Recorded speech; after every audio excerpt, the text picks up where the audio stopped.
Bonjour, je m'appelle Lucas Manrique, je suis devenu chrétien à l'âge de 22 ans, en décembre 2016. Ma conversion elle a eu lieu après une quête spirituelle commencée 1 an et demi plus tôt et qui s'est d'abord orientée vers le New Age. J'ai donc découvert le monde spirituel par l'occultisme, la voyance, le médiumnisme, le magnétisme et bref, j'en passe. Mais au cours de mon cheminement, j'en suis venu à adhérer à l'idée de Dieu, un être tout-puissant, créateur, à l'origine de tout. C'était déjà un grand pas pour moi, parce que j'étais jusque-là un athée fervent. Mais croire en Dieu, ça fait pas forcément de vous un chrétien, puisque pour ça, il faut reconnaître que Jésus est Dieu. Et ça, c'était pas vraiment une chose évidente.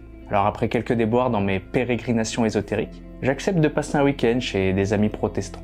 Les protestants évangéliques, pour être précis. À ce moment-là, je suis plus polythéiste ou panthéiste qu'autre chose, et j'avais pas trop envie qu'ils me bassinent avec leur Jésus. Mais suite à une discussion assez intense, j'accepte qu'ils prient pour moi. En apparence, rien ne se passe.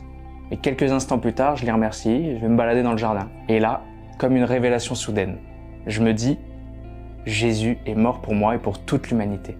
Et vraiment, je trouve ça dingue. Dingue que Jésus soit mort pour moi, par amour. Jusqu'ici, c'était juste un événement historique, sans incidence majeure pour moi. Mais là, tout bascule en moi.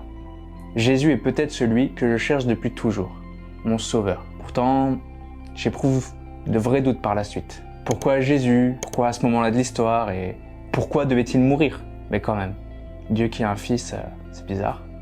Je me questionne, mais j'ai quand même eu cette révélation. Alors je me mets à lire les évangiles que j'avais jamais lus jusqu'ici.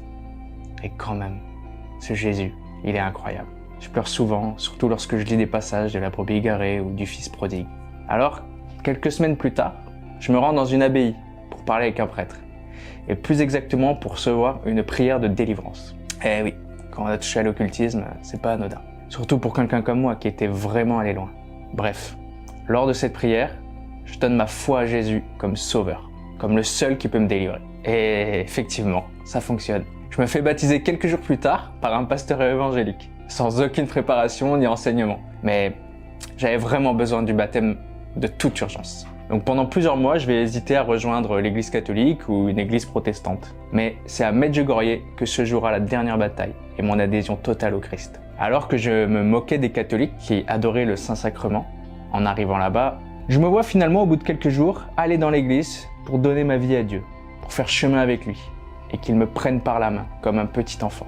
Et j'ai senti sa présence, et j'ai su que Dieu était dans l'hostie. J'ai cru qu'il s'était fait vraiment cher dans ce bout de pain, comme il le dit dans l'évangile de Jean. Après ça, je n'avais qu'une idée en tête, pouvoir communier et pour ce faire, entrer dans l'église catholique. Donc j'ai rejoint la paroisse étudiante de ma ville et j'ai rencontré les jeunes croyants de mon âge. Mais je voudrais rappeler que la religion catholique est plus qu'une communauté, des vieilles pierres, des textes et une tradition poussiéreuse. C'est avant tout une relation personnelle, vivante à la Sainte Trinité. Dieu le Père, Jésus le Christ et l'Esprit Saint.